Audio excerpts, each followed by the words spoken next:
God of grace and God of glory, on your people pour your power. Grant us wisdom, grant us courage for the facing of these days. Amen. Amen. Amen.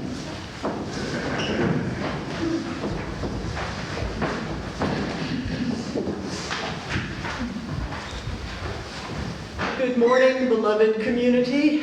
Good morning. Good morning. Thank you for being here today on this new day. My mother-in-law, who is 90, responded when her daughter said, "I'm tired of this damp weather." She said, "It's not damp, it's damn." I'm tired of this damn weather. As most of you know, this is my last Sunday that I will be supplying with you. The last Sunday I will be supplying anywhere in my plan. Time to walk a new path. I have been invited to take over the Trevor Noah job on that we're negotiating the contract. You don't have the hair for it. Pardon? You don't have the hair for it. I don't have the hair for it. You're right there.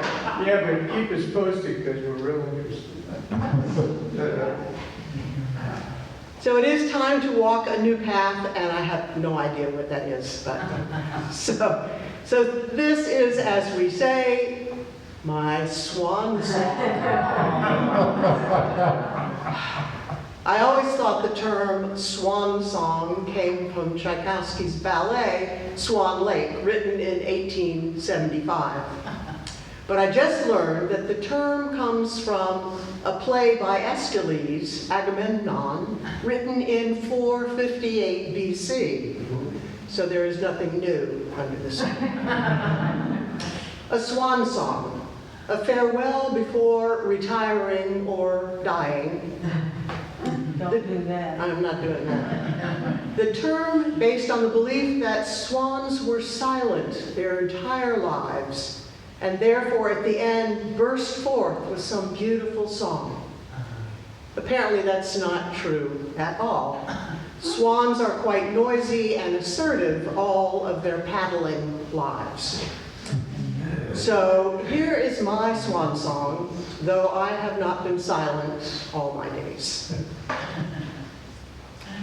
Today's readings are a perfect fit. Stir up your power, O Lord, and with great might come among us. Stir up your power and stir up our power in your name, O God. The prophet Isaiah gives us the vision of God's world, a vision of life, of abundance, a vision of justice and beauty, a vision of healing and peace, of freedom and joy. Wow.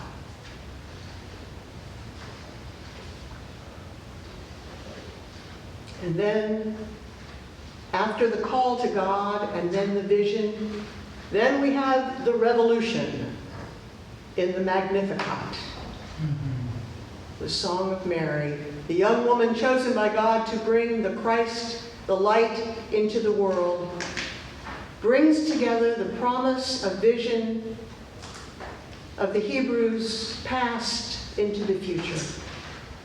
The rich and the proud are cast down, and the hungry are fed.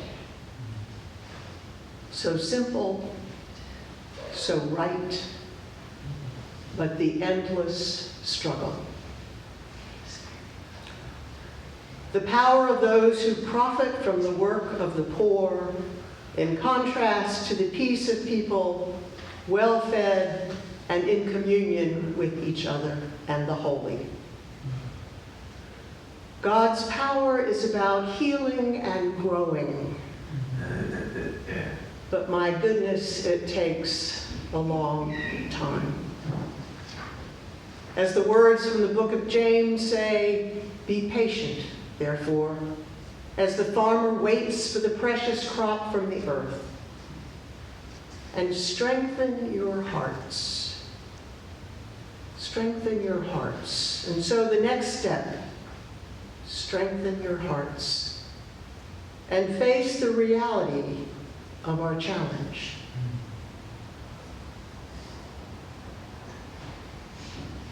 The reality that following Jesus is not cushy. As Jesus asks his followers about John, he says, "Did you expect someone in soft robes? Someone who would be easily swayed?" Now, I reached this point in writing and realized, as this is probably my last sermon, I should tell you everything I know. So sit back. But I'll resist. Resist. I will tell you about someone who recently inspired me to continue to carry on in the face of reality of hard times and greedy people. An actor. I'm not big on Hollywood and all that stuff. But during COVID, I did get kind of hooked on Netflix. And the actor Christina Applegate, who stars in the Netflix series Dead to Me, which is a goofy, anxiety-producing story of families and friendships and trauma. This show has recently been my evening entertainment. And then I saw a news clip about her, the actor. She was diagnosed in the second of 3 seasons with multiple sclerosis, MS, a debilitating disease for which there is no cure.